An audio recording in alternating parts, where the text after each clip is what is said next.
ఆరుకాలం కష్టపడి పండించిన పంట చేతికి వచ్చే సమయానికి ప్రకృతి ప్రతాపంతో పంట నేలమట్టమైంది.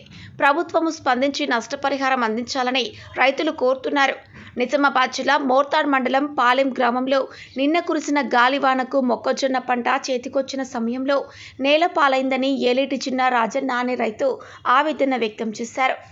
ఈ ప్రాంతంలో అధిక సంఖ్యలో పంట నష్టం జరిగిందని రైతులు వాపోయారు. చాలా మంది రైతుల మొక్కజొన్న పంట నేల పాలైందని రైతులు ఆందోళన చెందుతున్నారు.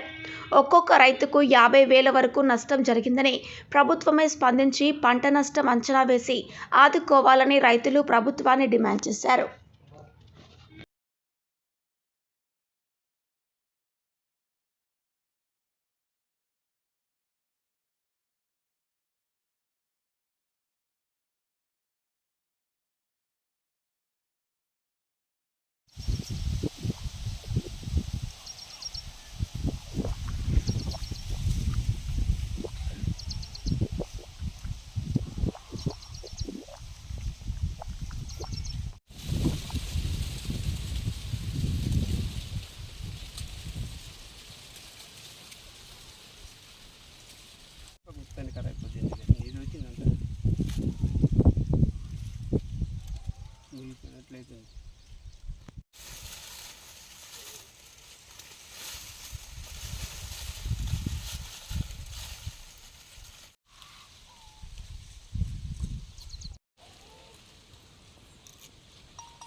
తిప్పాం కదా ఇట్లనేది ఇక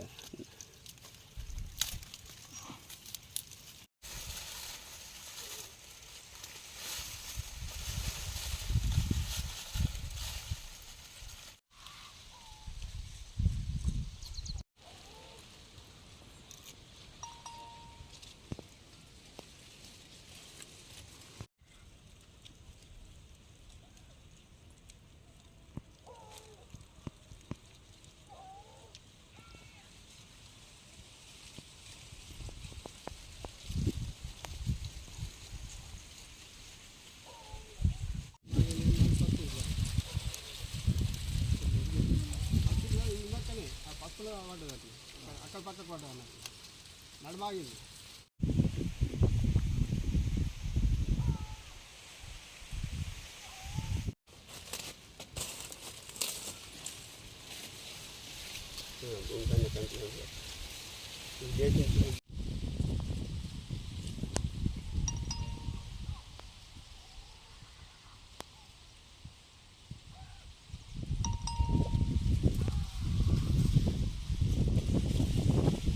మండల్ పాలెం గ్రామం ఏలేటి చిన్న రాజన్న అని నేను 2 ఎకరాల మక్క తోట అకాల వర్షాలతోని గాలి వానతో అంతా నేలమట్టమైంది. 50,000 పెట్టుబడి పెట్టిన ఎకరానికి ఒక ఇచ్చే అవకాశం కొడతలేదు. ప్రభుత్వం ఏమన్నా ఆదుకుంటే మీరే ఆదుకోవాలా. మేమైతే రైతులమైతే బతికేట అవకాశాలు లేవు. ఈ పంట నష్టపోయిన దానికి రుణమాఫీ రాలిస్తుగా నాకు మా కుటుంబంలో ఎవరికి రాలే రుణమాఫీ. ఇక ఎట్లా ఆదుకుంటూ జర మీ దయ ఉంచి రేవంత్ రెడ్డి ఎట్లన్నా ఒక తిరిగి రైతులని గడకెక్కించు. ఈ వర్షాలకు వానలకు అంతా మక్క తోట అంతా నేలమట్టమైంది.